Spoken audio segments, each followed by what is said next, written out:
আমি প্রথম যখন বক্তার জগতে আসি, ওয়াকাফ বোর্ড, ডাক্তার জাকির নায়েক, আপনার বাবরি মসজিদ, এইসব ব্যাপারে আমার অনেক কঠিন করে বক্তব্য দেওয়া আছে সোশ্যাল মিডিয়াতে, কখনো কেউ দেখে দেখতে পারেন, অনেক কঠিন করে। তখন বক্তব্য দিতে খুব কঠিন করে বলতাম যে ডাক্তার জাকির নায়েককে তাড়িয়ে দিয়েছে এই অমিত শাহ, এই নরেন্দ্র মোদী, এই দিলীপ বাবু, এই এদের কারণে মনে হয় একে দেশ ছাড়া হতে হয়েছে। তারপরে বুঝে দেখলাম যে না, ঘর মে আগ লাগি হ্যায় ঘর হি কি চিরাগ সে। ডাক্তার জাকির নায়েককে দেশ ছাড়া করতে নরেন্দ্র মোদীর যত না অবদান, ডাক্তার জাকির নায়েককে দেশ ছাড়া করতে অমিত বাবুর যত না অবদান, ডাক্তার জাকির নায়েককে দেশ ছাড়া করতে দিলীপ বাবুর যতটা অবদান, তার থেকে বেশি অবদান নামধারী, দাড়িওয়ালা, টুপিওয়ালা, বড় পাঞ্জাবি, বড় পাকড়িওয়ালা কিছু নামধারী মুসলমান আলেম, সব থেকে বেশি দায়ী এদের। আজকে দেলোয়ার হোসেন সাইদি সারা ভারত বাংলাদেশের কোরআনের পাখি বলা হচ্ছে, লোকটাকে একদিনে দেশে ঢুকতে দেওয়া হয়নি। আব্দুর রাজ্জাক বিন ইউসুফ ইন্ডিয়ার ভিসা পাচ্ছেন না কেন? আব্দুর রাজ্জাক বিন ইউসুফ কারুর বইয়ের হাত ধরে টেনেছে? কারুর মেয়ের ওড়না ধরে টেনেছে? দেশত্তর কি তিনি? কেন আসতে পারছেন না? ভারতবর্ষের ভিসা পাচ্ছেন না কেন? এই হুজুরদের কারণে, এই বেদাতি হুজুরদের কারণে ঢুকতে পারছেন না। আল্লাহু আকবার। মুনাফিক কত ক্ষতি করেছে। এই সেই মুর্শিদাবাদ না আপনাদের নদিয়া, এটা কোন জায়গা? মুর্শিদাবাদ। এইটা আপনারা সেই সাংঘাতিক জেলার লোক, নবাব সিরাজউদ্দৌলা নাম শুনেছেন? ওই যে ব্রিটিশদের সঙ্গে যুদ্ধ করেছিলেন পলাশীর আমবাগানে। এই যে পলাশীর লোক বসে আছে, পলাশীর আমবাগানে কেন যুদ্ধ করেছিলেন? মুসলিমরা নামের আগে মোহাম্মদ লাগায়, ব্রিটিশ কর আদায় করত, নীল চাষীদের কাছে কঠিন ভাবে প্রহার করে কর আদায় করত। কেন যুদ্ধ করেছিলেন? মুসলিমরা দাঁড়িয়ে রাখলে কর আদায় করা হতো, ইতিহাস তার প্রমাণ দেয়। এই কারণে নবাব সিরাজউদ্দৌলা ব্রিটিশ দেশকে তাড়ানোর জন্য ওই পলাশীর আমবাগানের আপনার নদিয়া জেলাতে একটা যুদ্ধ করেছিলেন। এই যুদ্ধতে জয় হয়েছিল না পরাজয়? পরাজয়। কেন? নবাব সিরাজের বাড়িতে থেকেছে, তার গাড়িতে চড়েছে, তার টাকায় ইয়াস আরাম করেছে। আর নবাব সিরাজ ব্রিটিশদের মারার জন্য যত পরিকল্পনা করেছিলেন, যত অস্ত্র বানিয়েছিলেন, ব্রিটিশদের তাড়াবার জন্য যত পদক্ষেপ তিনি গ্রহণ করেছিলেন, এই বেঈমান বিশ্বাসঘাতক মীর জাফর আলী সব ব্রিটিশদেরকে বলে দিয়েছিল। কি বললাম বুঝলেন? এই হচ্ছে মুনাফিক। তার মানে প্রত্যেক জায়গাতে মুসলিমরা অপমানিত হয়েছে কিছু নামধারী মুনাফিকদের কারণে। কি বললাম বুঝলেন? আপনাকে একটা কথা বলে দিই, সেটা হচ্ছে এই মুনাফিক, তার থেকে দূরে থাকবেন। এইবারে আর একটা খুব দামি কথা বলে দিই, আমি সুদখোর। আচ্ছা বলুন তো, আপনি আমার জন্য দোয়া করতে পারেন কি পারেন না? যে আল্লাহ মমতাজুল ইসলামকে ক্ষমা করে দাও, দোয়া করতে পারেন কি পারেন না?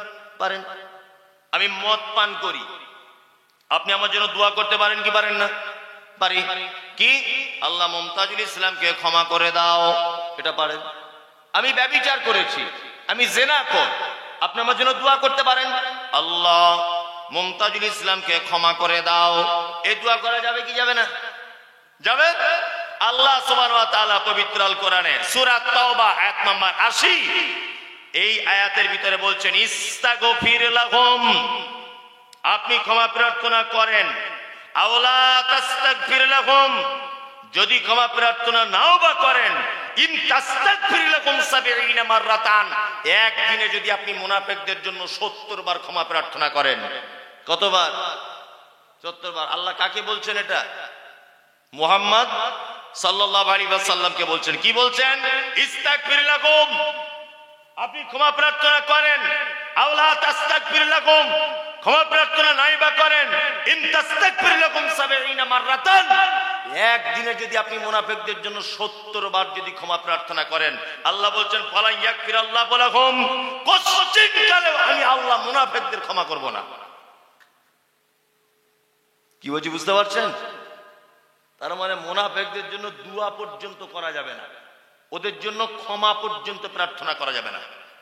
কারণ আল্লাহ তাআলা বলছেন যালিকা বিআন্নাহুম কাফারু বিল্লাহি ওয়া রাসূলিহি, নিশ্চয়ই তারা আল্লাহ এবং তার রাসূলের সঙ্গে কি করেছে? অস্বীকার করেছে। আল্লাহু লা ইয়াহদিল কওমাল ফাসিকিন, আর তারা ফাসিক অবস্থাতে মৃত্যুবরণ করেছে। আর ফাসিকদেরকে কখনো আল্লাহ হেদায়েত দান করে না। তার মানে জানা গেল মুনাফিকদের জন্য দোয়া পর্যন্ত করা যাবে না। এত খাতারনাক। কোটি কোটি টাকা সুদ খেয়েছে তার জন্য দোয়া করতে পারেন, অসুবিধা নেই, কিন্তু মুনাফিকদের জন্য দোয়া করবেন না। আর একটা কথা বলে দিই, আমি সুদখোর, আমি মারা গেলাম, বলুন তো আমার জানাজা পড়া যাবে কি যাবে না? বলুন। আরে লেগে তো যাবেন, হ্যাঁ না যে কোনো একটা বলুন না। যাবে, ইয়েস, ও ঠিক বলেছে, যাবে। কি বললাম বুঝলেন? যাবে। দই, আমি মদ পান করি, আমার জানাজা পড়া যাবে কি যাবে না? যাবে। আমি ব্যভিচার করেছি, আমার জানাজা পড়া যাবে, অসুবিধা কিছু নেই। তখনকার দিনের মুনাফিকদের সব থেকে বড় লিডার, তার নাম কি? আব্দুল্লাহ ইবনে উবাই ইবনে সুলুল, তাই না? আব্দুল্লাহ ইবনে উবাই মুনাফিকদের সর্দার ছিলেন। শাইখ বসে আছেন ডান দিকে, উনি এই কথার প্রমাণে আমার দিকে একটু রায় দিবেন, তাহলে আপনাদের কাছে আরো জবরদস্ত হবে কথাটা। আব্দুল্লাহ ইবনে উবাই মুনাফিক মারা গেল, তার বেটার নাম আব্দুল্লাহ, তার বেটা ইসলাম গ্রহণ করেছিল। তার বেটা আল্লাহর নবীকে এসে বলছেন, আল্লাহর নবী, আমার মনের খুব ইচ্ছা যে আপনার গায়ের জামাটা আপনি দিন, আমার আব্বার কাফন করব। ভালো করে বুঝবেন, মারা গেছে কে? মুনাফিকদের সর্দার। আর কাফনের কাপড় চাইছে কে? তার বেটা আব্দুল্লাহ।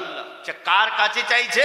আল্লাহ নবী সাল্লাল্লাহু আলাইহি ওয়াসাল্লামের কাছে। তা আল্লাহ নবী সাল্লাল্লাহু আলাইহি ওয়াসাল্লাম জামাটা দিয়ে দিলেন, যাও নিয়ে যাও, তোমার আব্বার কাফন করো।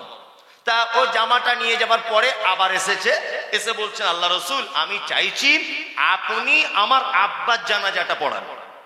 তাই তো, আপনি আমার আব্বার জানাজাটা পড়ান। আল্লাহ নবী সাল্লাল্লাহু আলাইহি ওয়াসাল্লাম জানাজার ব্যাপারে এবার উঠছেন এরকম করে। যখন উঠেছেন, হযরত ওমর পিছন দিক দিয়ে জামাটা টেনে ধরেছে, হযরত ওমর। তখন আল্লাহ রাসূল বলছেন, কি ব্যাপার ওমর এরকম? তো বলছে, আল্লাহ রাসূল, ও তো মুনাফিকদের সর্দার, আর আপনার মতো একজন নবী মুনাফিকের জানাজা পড়বেন, এ আবার কেমন কথা? তখন আল্লাহ রাসূল সাল্লাল্লাহু আলাইহি ওয়াসাল্লাম বলছেন, আমাকে ইখতিয়ার দেওয়া হয়েছে এবং এই ব্যাপারে আমার কাছে ওহী কিছু আসেনি। এই কথা যখন বললেন, তখন হযরত ওমর ভাবছেন, জিস, আমি বলেই তাহলে ঠকে গেলাম। লজ্জিত মনে করছেন, আল্লাহ মানা করছেন আর আমি ওমর সামান্য একটা মানুষ, আমি মানা করে দিলাম। আল্লাহু আকবার।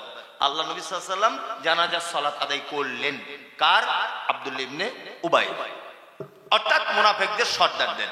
জানাজার পড়া শেষ, হযরত ওমর মনে মনে দুঃখ করছেন যে আমি তাহলে ভুল সিদ্ধান্ত নিলাম।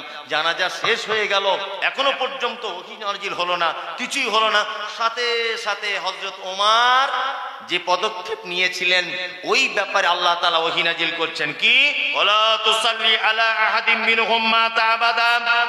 নবী, মুনাফিকদের কেউ যদি মারা যায়, কোশ্চেন কালেও আপনি তার জানাজার সালাত আদায় করবেন না। যা করেছেন করেছেন আব্দুল্লাহ ইবনে উবাই। আর দ্বিতীয় কোন মুনাফিক যদি মারা যায়, আপনি তার জানাজা পড়তে যাবেন না। ওয়ালা তাকুম আলা কবরিহি, জানাজা তো দূরের কথা, তাদের কবরের সাইডে পর্যন্ত আপনি দাঁড়াবেন না। কোন বড় হুঁশিয়ারি এটা! কোরআন নাজিল হয়েছে, ওয়ালা তাকুম আলা কবরিহি, আপনি তার কবরের সাইডে পর্যন্ত দাঁড়াবেন না। আল্লাহু আকবার। আল্লাহ তাআলা তারপর আবার বলছেন, ইন্নাকুম কাফারু, নিশ্চয়ই তারা অস্বীকার করেছে, বিল্লাহি, আল্লাহর সাথে, ওয়া রাসূলিহি, রাসূলের সাথে, ওয়া মাতু হুম ফাসিকুন, এবং তারা মারা গেছে ফাসিক অবস্থায়। একটা কথা বলি, তার মানে পৃথিবীতে যত পাপী আছে, সব থেকে নিকৃষ্ট পাপী সে হচ্ছে মুনাফিক। সব থেকে নিকৃষ্ট পাপী। ইসলামের যত ক্ষতি হয়েছে সব এই মুনাফিকদের কারণে। একটা আপনাকে ব্যাখ্যা করে বলে দিলাম, 11টা বেজেই গেল, আর আমাকে বলেছেন যে 11:30 পর্যন্ত, না 10টা বেজে গেল, 11টা পর্যন্ত হবে। তা আর 1 ঘন্টা আছে, এখন 4-5টা যদি লেগে যায় তাহলে টাইম বেশি হয়ে যাবে। ওই জন্য আর আমি দুটো একটা বলে দিই। কি বললাম বুঝলেন? আর একটা শব্দ এসেছে কোরআনে, ফা, আপনার মুশরিকুন আছে, মুশরিক মুশরিক কাকে বলে জানেন? জানা আছে না? মুশরিক যারা নেই, হিন্দু ও মুশরিক নয়, খ্রিস্টান মুশরিক নয়, ইহুদি মুশরিক নয়, হাঁড়ি চুয়ার চামার মেথর ছুতর যত আছে এরা কেউ মুশরিক নয়। মুশরিক আলাদা। কি বললাম বুঝলেন? হিন্দু ভাই বা অন্যান্য যে সমস্ত জাতিদেরকে আমরা ভারতবর্ষে দেখতে পাই, এদের ব্যাপারে যে শব্দ চয়ন করা হয়েছে সেটা হচ্ছে সাবেঈ। সাবেঈ হচ্ছে তারা যারা আল্লাহকে এক বলে বিশ্বাস করে, তারপরেও বিভিন্ন দেব দেবীর আলাদা আলাদা ক্ষমতা আছে এটা বিশ্বাস করে, এরা হচ্ছে সাবেঈ। একটা হিন্দু ভাইকে যদি বলেন খুব শীত পড়ছে ভাই, বলছে ভগবান দিচ্ছে তো কি করব, তার মানে ও জানে উপরে একজন ভগবান আছে। কি বললাম বুঝলেন না? হ্যাঁ জানে। ছেলে মেয়ে কটা? ওই যে উপরওয়ালা দিয়েছে একটা, তার মানে ও জানে উপরে একজন আছে, তাই না? ছেলেটা হওয়ার পরে ছেলেকে বলছে আজকে সরস্বতী পুজো, ভালো করে বুঝবেন। আজকে ওই আপনার কি বলে লোহা লাখ করে পুজো করো, ঠাকুরটার নাম কি? বিশ্বকর্মা পুজো। ছেলেকে বলে দিচ্ছে ভালো করে পুজো করবি, তার মানে ওর বাপের এটা দাবি যে লোহা লক্করের ডিপার্টমেন্টে বিশ্বকর্মা আছে। এই আজকে সরস্বতী পুজো, সরস্বতী হচ্ছে বিদ্যার দেবী, তার মানে এর পুজো করলে তুই মাস্টার হতে পারবি, তুই প্রফেসর হতে পারবি, তুই ব্যারিস্টার হতে পারবি, তুই প্লেন চালাবি। তার মানে বিদ্যার ডিপার্টমেন্টটা সরস্বতীর কাছে আছে, তাই না? হিন্দু বাইরে দেখবেন পুকুরে স্নান করার সময়তে ওই যে এরকম করছে না, করে। তার মানে কি? তার মানে হিন্দু শাস্ত্রের এটা ধারণা যে পৃথিবীতে যত নারী পুরুষের আগমন সব গঙ্গা দেবীর সন্তান, মানে গঙ্গা দেবীর হাতি হয়াত মহতের ডিপার্টমেন্টে আছে। ওই জন্য ও বলে 70 বছর তো হয়ে গেল, গঙ্গা দেবী আর অন্তত 5টা বছর দাও, ডিপার্টমেন্টটা তোমার হাতি আছে। এরা কি? এরা সাবেঈ। এরা কি? সাবেঈ। মুশরিক কারা? মুশরিক, মুশরিক আমাদের ভিতরে এবার আপনাকে বার করে দিচ্ছি মুশরিক কারা। এক, আবু জেহেলকে বলা হচ্ছে বলো দিন এবং রাতের বিবর্তনের মালিক কে? বলছে আল্লাহ। সুস্থতা ও সুস্থতার মালিক কে? আল্লাহ। খেতে দেওয়ার মালিক কে? আল্লাহ। আচ্ছা আচ্ছা আচ্ছা, সবই আল্লাহ। বলছে হ্যাঁ। আবু জেহেলও জানতো রাত এবং দিনের বিবর্তনের মালিক আল্লাহ, সুস্থতা ও সুস্থতার মালিক আল্লাহ, খেতে দেওয়ার মালিক আল্লাহ, সব কিছুর মালিক আল্লাহ। কিন্তু আবু জেহেল বলতো ভাতিজা সব কিছুর মালিক আল্লাহ এটা আমি জানি, তবে তোমার আল্লাহকে ডাইরেক্ট পাওয়া যাবে না, 360টা দেব দেবীর মাধ্যমে আল্লাহকে পেতে হবে। ভালো করে বোঝার চেষ্টা করুন। তার মানে আবু জেহেল জানতো আল্লাহ একজন আছে, কিন্তু তার কাছে ডাইরেক্ট যাওয়া যায় না, ওই 360টা দেব দেবীর মাধ্যমে আল্লাহর কাছে পৌঁছাতে হয়। বর্তমান মুসলমানদের কিছু ইমান আছে না, এরকম আছে না নেই? বলছে আল্লাহকে ডাইরেক্ট পাওয়া যায় না, কারোর মাধ্যমে যেতে হয়। আবার কিছু বললে বলে এমপির কাছে কি এমনি পৌঁছানো যায়? অধীর বাবুর সঙ্গে এমনি দেখা করা যায়? হ্যাঁ, রাহুল গান্ধীর সঙ্গে দেখা করতে যাবে এমনি যাবে? এর যুক্তি দেয়। আর আমাকে আবার সোশ্যাল মিডিয়া গাল দিচ্ছে, বলছে মমতাজুল ইসলাম তোর জন্মের ঠিক নাই। কেন রে ভাই, আমার জন্মের ত্রুটি কি? বলছে জন্মের ঠিক নাই এই কারণে তুই বলেছিস আল্লাহর কাছে ডাইরেক্ট যাওয়া যায়। গাছে উঠতে গেলে ডাল ধরে উঠতে হয়। ওরে সব গাছের তো ডাল নেই, তাহলে নারকেল গাছে কি করে উঠবো? সব গাছের তো ডাল নেই। আমি মমতাজুল ইসলাম তোদের ডালওয়ালা গাছে উঠবো না, নারকেল গাছে উঠবো, তবু তোদের গাছের ছায়া ডিঙাবো না। কি বললাম বুঝলেন? সে পৃথিবীর সব থেকে বড় ভয়ঙ্কর পাপ। আর মুশরিক আমাদের ভিতরে রয়েছে, যারা আল্লাহকে এক বলে মানে, কিন্তু আল্লাহকে সমস্ত কিছু চাওয়ার ব্যাপারে মাধ্যম ধরে তবে তার কাছে পৌঁছানোর চেষ্টা করে। আপনি রাত 2টোর সময়তে গুনাহগার মানুষ দোয়া করছেন, রব্বানা আতিনা, আল্লাহ তুমি ক্ষমা করে দাও, ব্যভিচার করেছি, সুদ খেয়েছি, আমি অন্যায় করেছি, তুমি আমাকে মাফ করে দাও। আল্লাহ কি কথা বলে? এই বিয়াদব, তুই একা কেন মসজিদে চলে এলি? হ্যাঁ, আগে বড় হুজুরের কাছে গিয়ে সার্টিফিকেট না নিয়ে আমার কাছে এলি কেন? এরকম ব্যাপার আছে নাকি? আচ্ছা, মানুষ মাধ্যম ধরে কখন কখন ধরে বলুন তো? মানুষ মাধ্যম ধরে অপরিচিত হলে। আমার বেটা অসুস্থ, আমি ভেলোরে নিয়ে যাব, জীবনে ভেলোরে যাইনি, তা আব্দুল সুবহানও প্রায় ওর বেটিকে নিয়ে ভেলোরে যায়, কথার লেগে বলছি। তা আমি আব্দুল সুবহানকে বলছি, ভাই একটু আমি তো ভাষা টাষা বুঝি না ওখানকার, আর ডাক্তার কোথায় কি বসে জানি না, তুমি একটু সহযোগিতা করো। তখন ও বলছে আমি তো এমনি যাব না, আমার 2000 টাকা লাগবে। ভালো করে বুঝবেন। আমি বলছি ভাই 2000 জায়গা তুমি 4000 নাও, তবুও কোনো সমস্যা নেই, তবে একটু চলো আমার সাথে। ও আমার সঙ্গে গেল, গিয়ে ডাক্তারপাতি সব দেখিয়ে দিয়ে দিল। আচ্ছা বলুন তো আব্দুল সুবহানকে নিয়ে গেলাম কেন?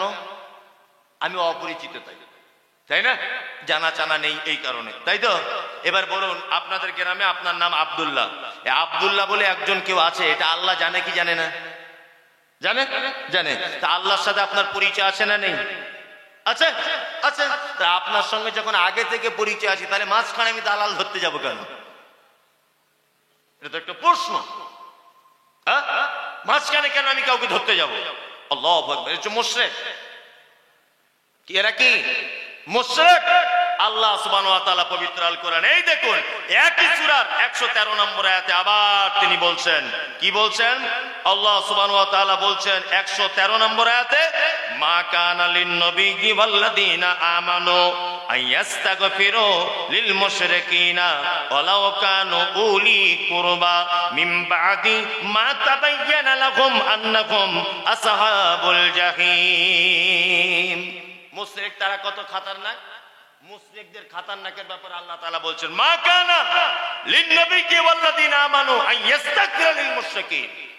কোন নবী এবং মুমিনদের জন্য উচিত নয় যে মুশরিকদের জন্য ক্ষমা প্রার্থনা করে। কি বললাম বুঝতে পারছেন?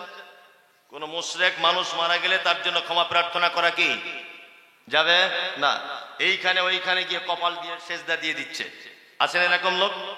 এই কপালটা কোথায় সেজদা দেওয়ার জন্য? কোথায়? আল্লাহর দরবারে, তাই না?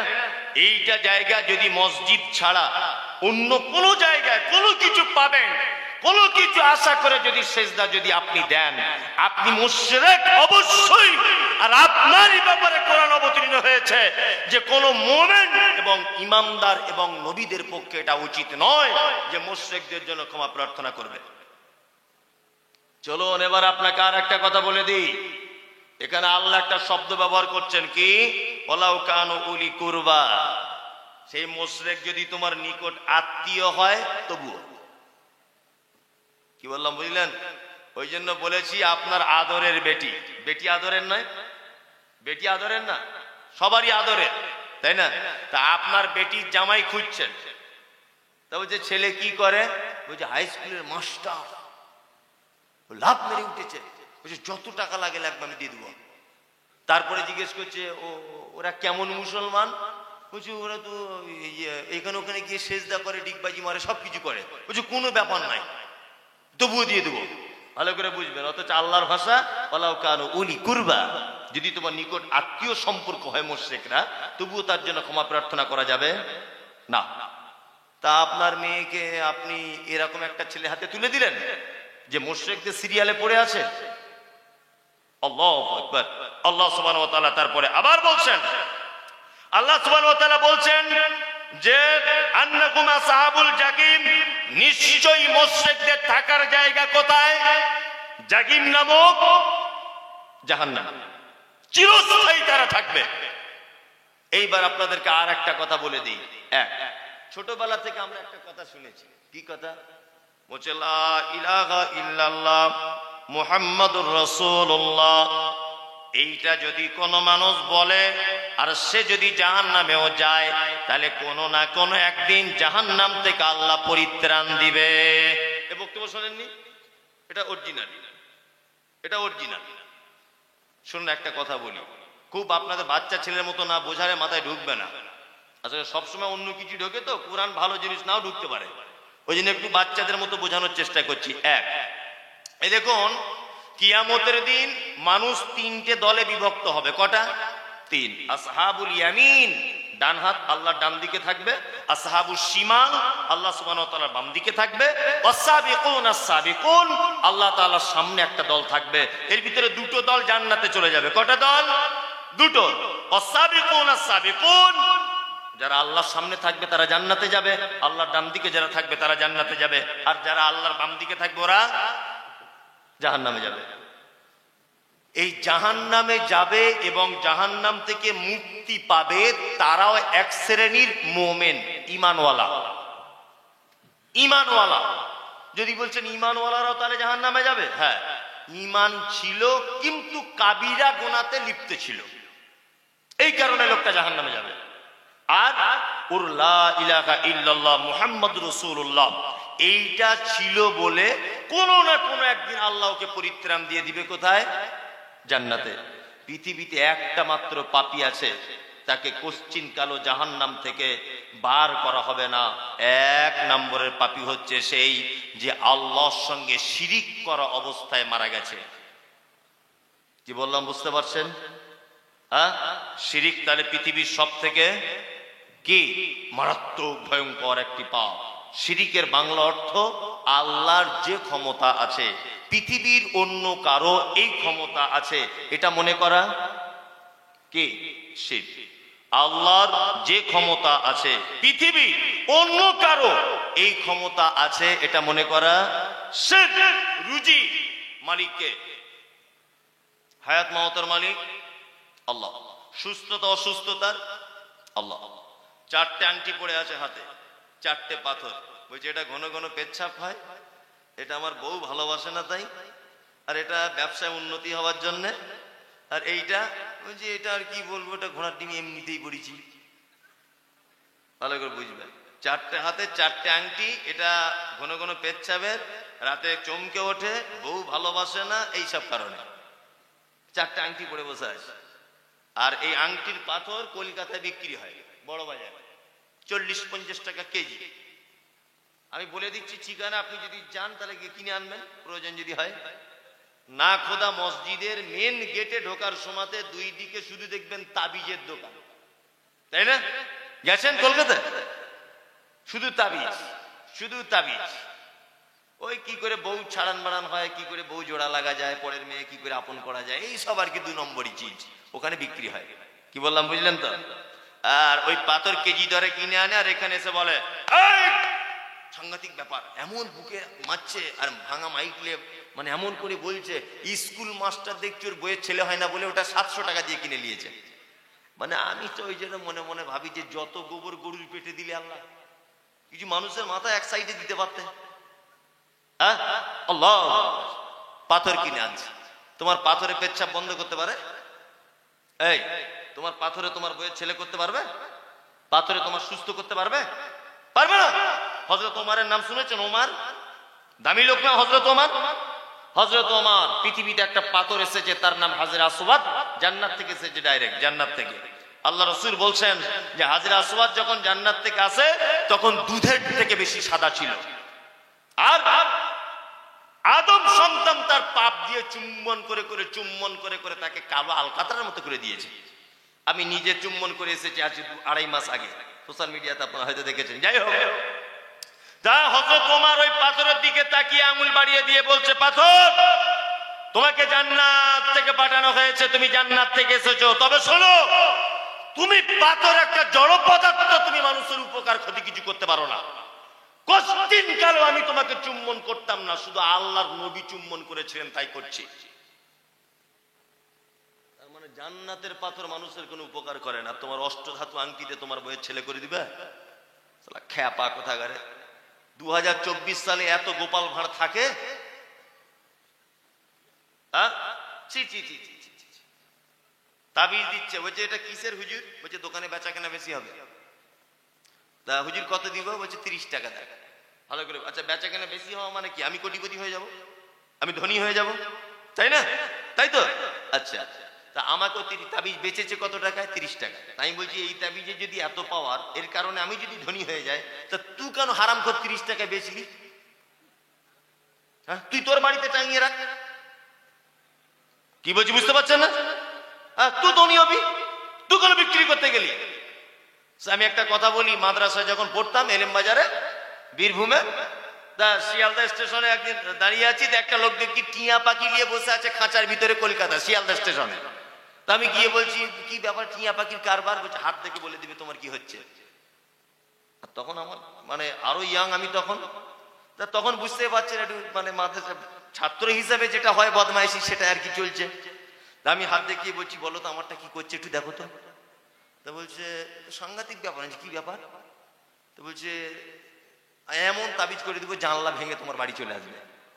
আমি তো ওইটাই চাইছি। তো কত লাগবে? বলছে 10 টাকা। তখনকার দিনে 10 টাকা মানে বিশাল ব্যাপার। আজ থেকে এটা বলছি আমি 20 বছর আগে। তখনকার দিনে 10 টাকা মানে বিশাল ব্যাপার। 15-20 বছর আগে হবে, যাই হোক। তাই বলছি সত্যি আসবে তো? বলছি সত্যি আসবে। তখন সেই মোবাইলে সুইচওয়ালা মোবাইল ছিল। তাই বলছি তাহলে ঠিক আছে, তাবিজ দিয়ে দাও। তখন তত বুঝতাম না। তাবিজ দিয়ে এসেছি। আমি বলছি কাজ কতদিন হবে? বলছি 1 সপ্তাহের মধ্যে রেজাল্ট, জানলা ভেঙে চলে আসবে। তা আমি 1 সপ্তাহ আগে তবু ফোন টোন রিং টিং হচ্ছিল, এখন টোটালি ফোন বন্ধ, সুইচ অফ। তা আবার এসে বলছি কি ব্যাপার বাবা, সে কি করলে সর্বনাশ? আগে তবু রিং হচ্ছিল, ভাবছিলাম যে ফোনটা ওর কাছেই যাচ্ছে, এখন তো সুইচ অফ, তা করবো কি? তখন বলছে সর্বনাশ। দেখি দেখি এদিকে হাত দেখি। বলছে এই যে দাগটা ডান দিকে চলে গেছে না, তার মানে খুব সমস্যা। বলছি কি সমস্যা?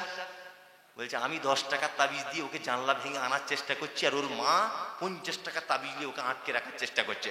এ শালা দুটো তাবিজে মারামারি লেগে আছে, কঠিন। যার পয়সা বেশি তার তাবিজে কাজ বেশি। ওর মায়েরটার দাম বেশি, তো ওই জন্য পাওয়ারফুল তাবিজ। তুমি এক কাজ করো বাপ, 60 টাকা দিয়ে একটা মাল নিয়ে যাও, দেখবে কাজ হয়ে যাবে। তখন আমি বললাম পাক্কা চিটার, পাক্কা চিটার। মাদ্রাসায় পড়া ছেলেদেরকে চিনে না তো?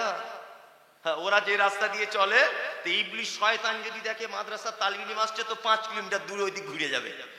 মানে এত আর কি বদমাইশ মানুষ। সব থেকে খারাপ মাল তো মানুষ ওখানে দেয়, ভালো কেউ দেয় না। দেয় সব থেকে খারাপ মাল। বাড়িতে টিকতে পারছে না, বলছে ওইখানে খোঁজবাস করে দিয়া। হেডমাস্টারের চুলগুলো উঠে যাক সব টেনশনে। হচ্ছে কি হচ্ছে না? আল্লাহু আকবার। তো মাদ্রাসায় পড়া ছেলে, আমি যখন বলছি বাবা আমার ভালোবাসার মানুষকে আনতে হবে না, আমার একটা ছোট কাজ করে দেন। তো বলছি কি? আমি 60 টাকা তো নাই। তো এক কাজ করুন, আমার হাতটা দেখে একটু বলে দেন তো, আমি লটারির টিকিট কাটবো। 1 কোটি টাকা ফার্স্ট প্রাইজ কোন নাম্বারে বাঁধবে আজকে? বলছি ওইটা বলা যাবে না। বলছি ওরে চিটিং বাজ, তুমি হাত দেখে বলে দিতে পারছো কার সাথে আমার ভালোবাসা, কে জানলা ভেঙে আসবে। আর চিটিং বাজ তুমি কেন ফুটপাতে বসে আছো? তুমি যা 1 কোটি টাকার ফার্স্ট প্রাইজটা তুমি নাও, কোন নাম্বারে টাকা বাঁধবে তুমি করো। কাজী নজরুল বলেছে, ওরে পীর ফকিরের কথা যদি সত্য হতো, তারা কেন রাস্তার ধারে ভিক মেঙ্গে খেত? কাজী নজরুল বলেছে এটা। পাড়ার একটা সাধারণ লোক, এই বড় বড় গোপ, 1 ওয়াক্ত নামাজ পড়ে না, বলছে ওরে বাবা কোমরে ব্যথা হলে খুব ভালো ঝাড়াতে পারে, বলে না? অশিক্ষিত লোক কি বলে ঝাড়ায়? কি করে? লাল সুতো, কালো সুতো, তাবিজ, মাদলি, গাছগাছাড়ি গায়ে ধারণ করা শিরক। আর এই অবস্থায় যদি কেউ মারা যায়, জান্নাতে যাওয়া বড় কঠিন। কি বললাম বুঝতে পারছেন?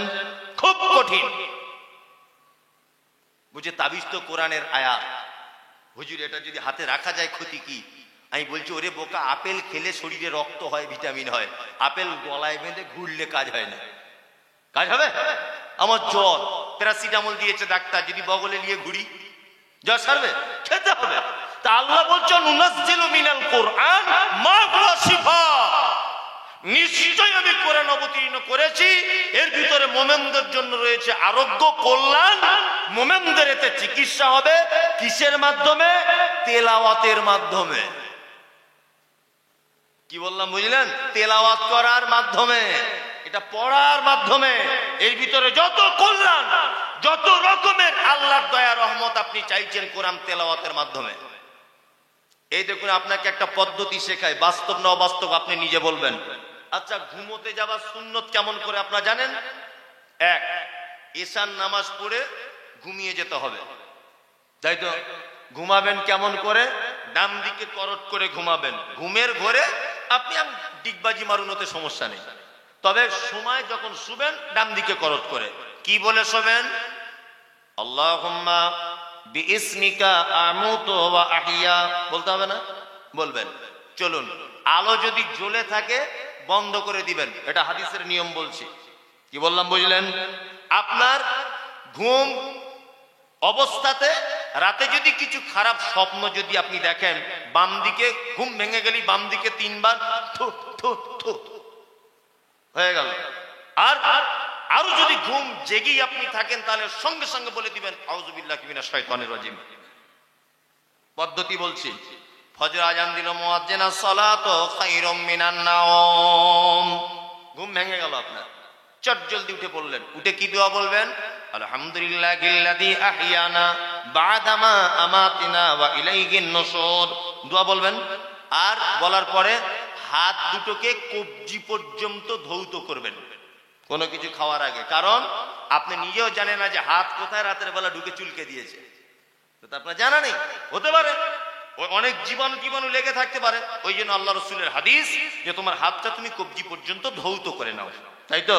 চলুন, রাতে শোবার সময় যদি ভয় লাগে, হাদিসে এসেছে মুআব্বিজাতাইন, তুমি তেলাওয়াত করবে, তোমার হাত দুটোতে ফুঁক দিয়ে সারা শরীরে বুলিয়ে নিবে। মুমতাজুল সাহেব, মুআব্বিজাতাইন কাকে বলে? কুল হুয়াল্লাহু আহাদ, কুল আউযু বিরাব্বিন নাস, কুল ইয়া আইয়ুহাল কাফিরুন, কুল আউযু বিরাব্বিল ফালাক। এই চারটে কুল আপনি পড়বেন। আপনি পড়ার পরে হাতে ফুঁক দিবেন, হাতে ফুঁক দিয়ে হাতটা সারা শরীরে বুলিয়ে নিবেন। রাতে ভয় পাবেন না, আপনার দেহতে কেউ আঘাত করতে পারবে না। বিশ্বনবী বলেছেন, তুমি যদি রাতের বেলা তোমার সম্পদটাকে তুমি যদি আগলে রাখতে চাও, তোমার বাড়িতে মাল রয়েছে, তুমি চৌকিদার রাখোনি, তোমার কোনো কাজের লোক নাই, তুমি যদি তোমার সম্পদকে যদি আল্লাহর রাস্তায় জিম্মেদারি দিয়ে দাও, তাহলে এই দোয়াটা একবার পড়ে নাও। আল্লাহু লা ইলাহা ইল্লা হুয়াল হাইয়ুল কাইয়্যুম লা তাখুযুহু সিনাতুন ওয়া লা নাউম লাহু মা ফিস সামাওয়াতি ওয়া মা ফিল আরদ। অর্থাৎ আয়াতুল কুরসিটা তুমি একবার পড়ে নাও।